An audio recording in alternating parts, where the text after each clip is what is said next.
집 아이가 지금 둘째가 군에 있습니다. 재작년에 임병장이 탈영을 해서 총격전이 벌어졌던 재진검문소에 근무하고 있어요. 말하자면 아동해 안에 그 고성 그 통일전망대 가는 길 있지 않습니까? 그때 통일전망대 가려면 민통선 안으로 들어가야 되는데 그 민통선 들어가는 바로 그 검문소에서 지금 눈 쓸고 있습니다. 어제 눈이 엄청나게 와서 눈을 쓸고 있습니다. 하루 종일 근무도 쓰고. 군에 가면 좋은 것이 세 가지입니다. 하나는 뭐냐면 먹을 게 그냥 나옵니다. 먹을 게 계속 나와요. 먹는 것 줍니다.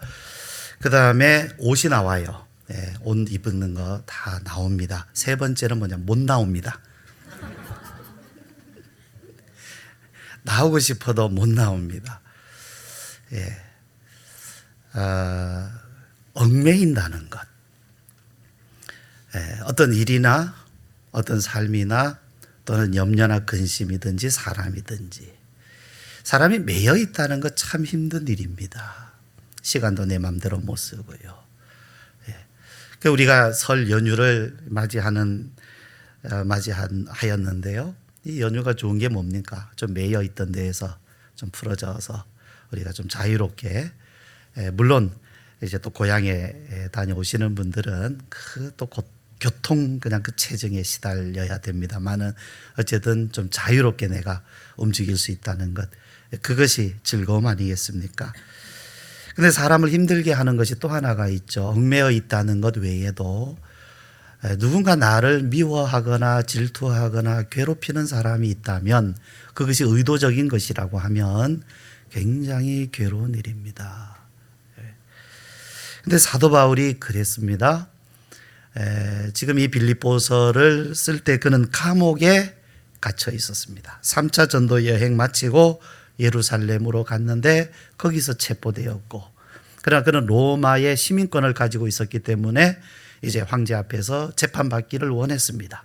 그래서 이제 로마로 가지만 죄수의 신분으로 이송되어 가는 그런 과정 중이었던 것입니다. 지금에야 죄수들도 인권이 있다 그래서 함부로 못합니다만은 그 옛날에 그 죄수에 대한 그런 대우가 어떻겠습니까? 정말 불편하고 또 모욕감 느끼고 고통스러운 그런 일이 아닐 수가 없었을 것입니다. 정말 고달프죠. 근데 그러는 중에도 바울이 이렇게 감옥에 갇혀 있고 죄수의 신분으로 이송돼 가는 이런 중에도 그 바울을 질투하고 고의적으로 괴롭히는 사람들이 있었습니다. 근데 이 사람들은 교회 밖의 사람들이 아니었어요. 교회 안에 있는 사람들이었습니다. 그들도 이 복음에 대해서 이야기하는 사람들이고 복음을 전하기도 하는 사람들입니다. 근데 그들은 바울에 대해서 경쟁심을, 라이벌 의식을 가지고 있었어요.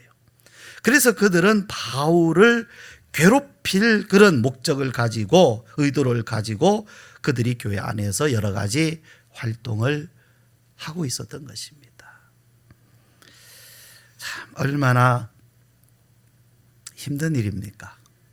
안 그래도 몸이 매여 있는데, 지금 가서 교회를 돌보거나 사역할 수 있는 입장도 아니고 매여 있는데, 그런데도 그 바울을 더 괴롭게 할 그런 목적으로 또 활동하는, 교회 안에서 또 교회를 중심으로 활동하는 사람들이 있었으니 이 바울의 마음이 얼마나 힘들고 괴롭겠습니까?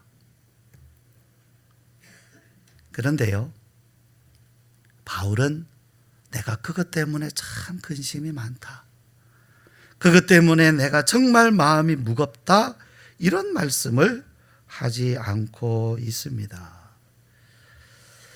자, 여러분,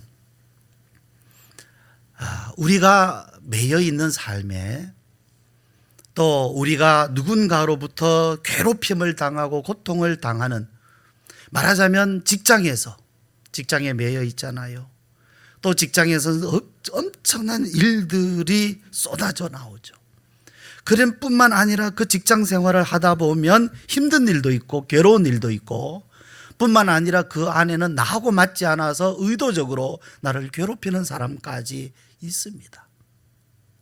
자, 이러한 상황 가운데에서 내가 가진 신앙이라고 하는 것, 내가 하나님을 믿는 이 믿음이, 내 신앙이 나를 도와주는 것은 어떤 것인가, 나에게 주는 유익이라고 하는 것은 어떤 것이냐라는 것을 생각해 볼 수 있습니다. 말하자면 바울이 매여 있을 때, 그런 중에도 괴롭힘을 당할 때 그가 가지고 있던 믿음이 바울을 어떻게 만들었는가, 바울로 하여금 어떤 태도와 어떤 생각과 어떤 삶을 살게 했는가.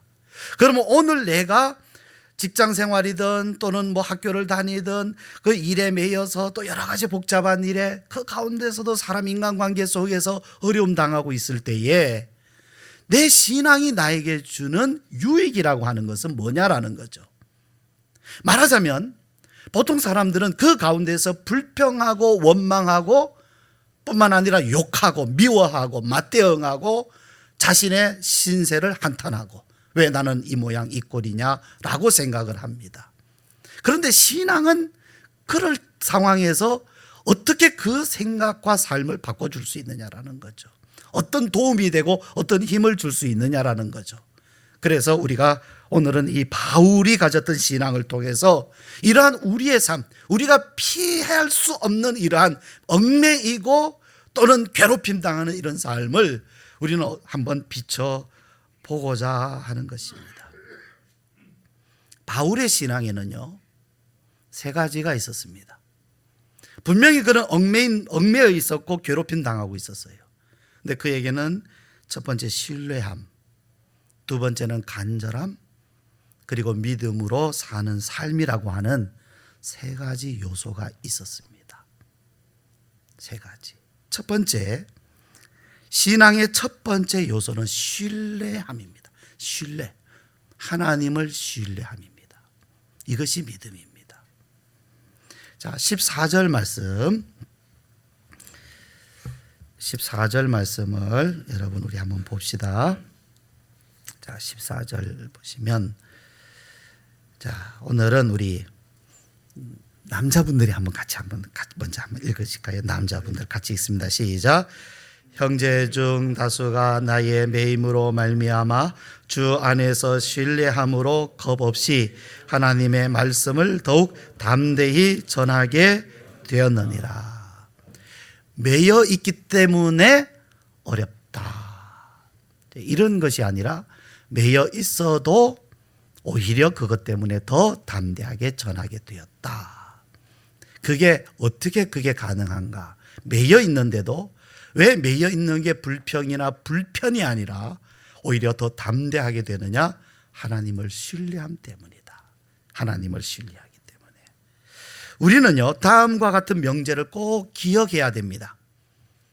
이것은 뭐냐면, 하나님은 의로우십니다. 하나님은 의로우세요.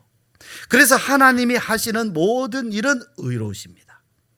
하나님이 하시는 일은 항상 옳습니다. 자, 이 명제는요, 저 캐나다 침례교회 헨리 블랙가비 목사님이 하나님을 경험하는 삶이라고 하는 책을 통해서 우리에게 전해주는 메시지입니다. 한번 따라해 보실까요? 하나님은 의로우시다. 그분이 하시는 일은 항상 옳다. 그렇습니다. 여러분, 하나님은 의로우시기 때문에 하나님이 하시는 일은 항상 옳습니다. 사람은 부족하죠. 사람은 실수가 있습니다. 그러나 하나님이 하시는 일에는 옳지 않은 것이 없습니다. 여러분, 하나님이 의로우시지 않다면 우리는 하나님을 신뢰할 수 없습니다. 하나님이 불의하시다고 하면 하나님을 신뢰할 수 없어요. 그러나 하나님이 의로우시다고 하면 우리는 그분을 언제든지 신뢰하며 의지하고 그분의 행하시는 일을 우리는 기대함으로 볼 수가 있습니다.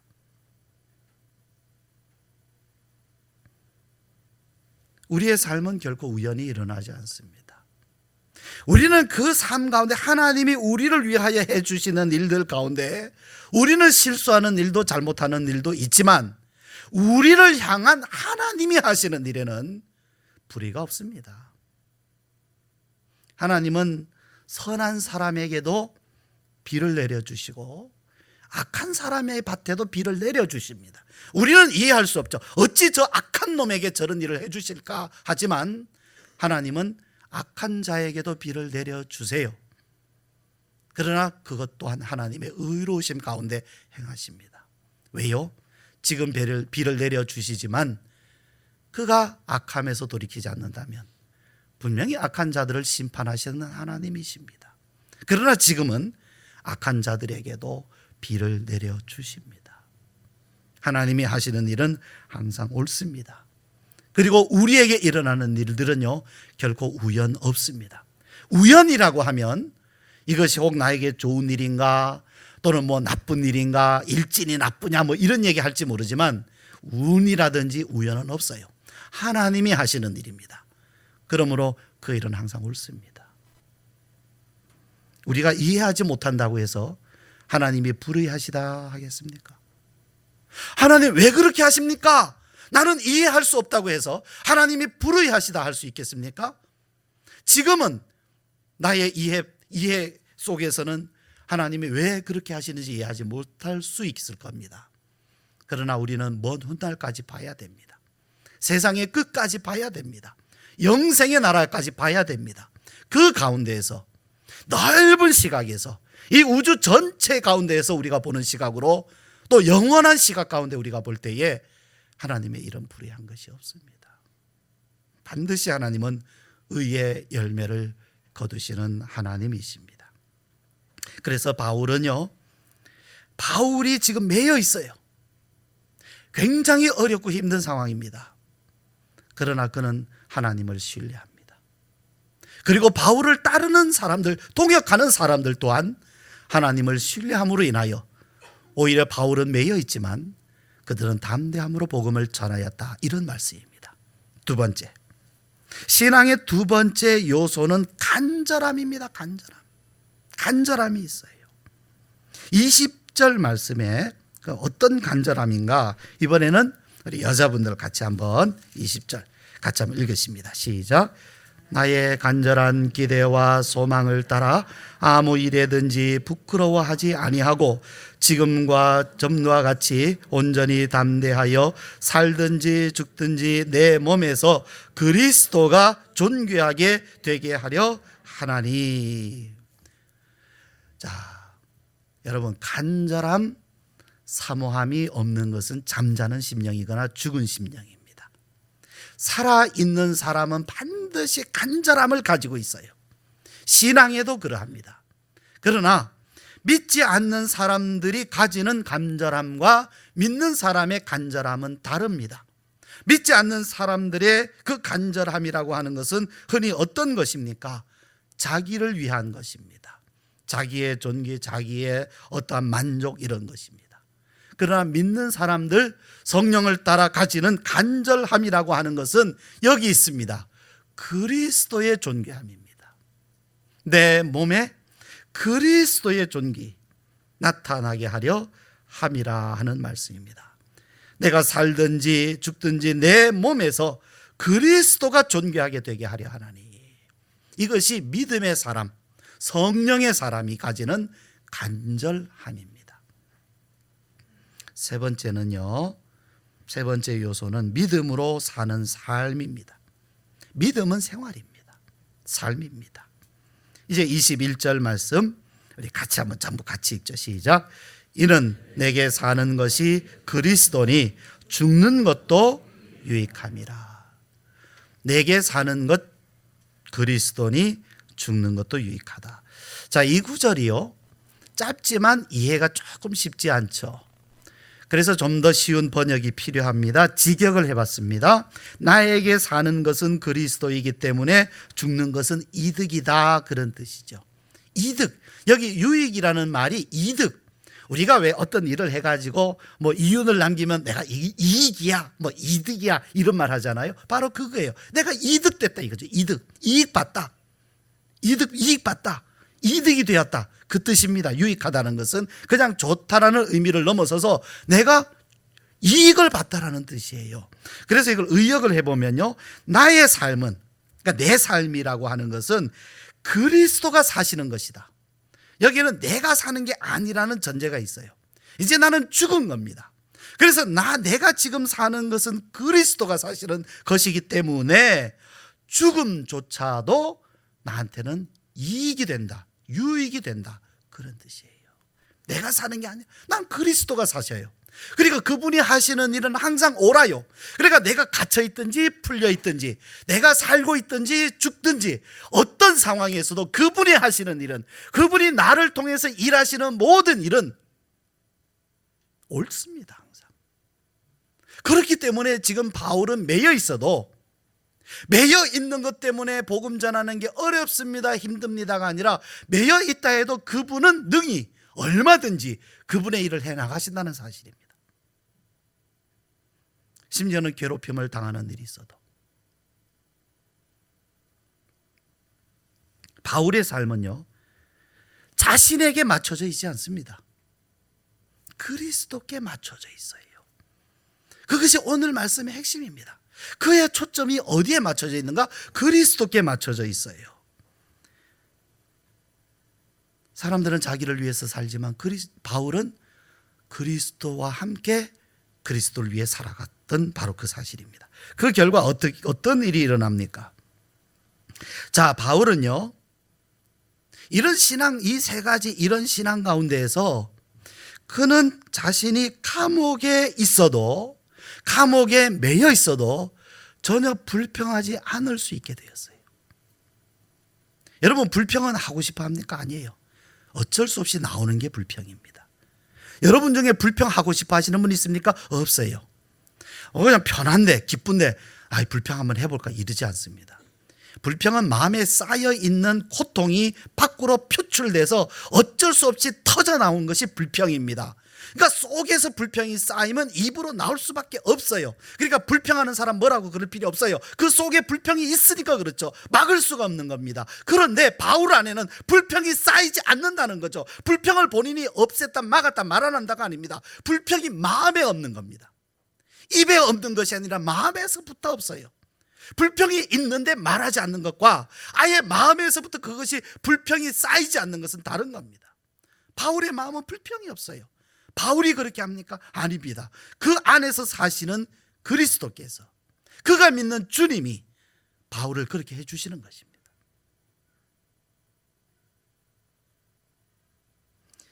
그는 감옥 생활을 불편하다고 여기지도 않았어요. 아유, 불편해 죽겠어. 불편하죠. 왜 안 불편합니까? 그러나 불편하게 생각하지도 않았어요. 이것 때문에 복음 전하는 거, 아이고 힘들어 죽겠어, 어려워, 안 되는구나, 언제 해, 빨리 나가야 될 텐데, 그러지도 않았어요. 복음 전하는 게 막힌다고 방해받는다고도 말하지 않았어요. 왜? 내가 매여 있어도 하나님은 그분이 하실 일을 해요. 내가 이렇기 때문에 못해요, 저렇기 때문에 못해요? 아니에요. 주님은 얼마든지, 내가 어떤 상황에 있어도 주님은 주님의 일을 나를 통해서든 다른 사람을 통해서 하실 수 있다는 사실이죠. 뿐만이 아닙니다. 바울을 질투하고 경쟁심 때문에 괴롭히는 사람들이 있었지 않습니까? 이 사람들, 라이벌의식. 그런데 이 사람들은요, 복음을 전해도 거칠애로 했어요. 비난받아 마땅하지 않습니까? 아이고, 그것을 좀 진심으로 못하냐?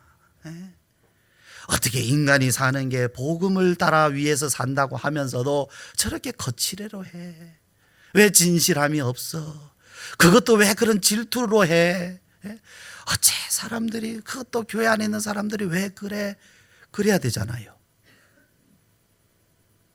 그런데 바울은요, 그들과 먼저 우선 그들을 비난하지 않았습니다. 반목하지도 않았어요. 그냥 그렇다고 해서 그 사람들 때문에 꾹 참았다, 그것도 아니에요. 에이, 말하면 뭐해, 그냥 꾹 참지, 그것도 아니었어요. 바울의 마음은 평화로웠어요. 평안했어요. 그를 괴롭히고 거칠애로 복음 전하고 시기하고 질타하고 바닥 만들고 이런 사람들이 교회 안에 있고 그 사람들 때문에 바로 우리 괴롭힘을 당하고 있는데도 바울의 마음은 평화했어요. 평화로웠어요.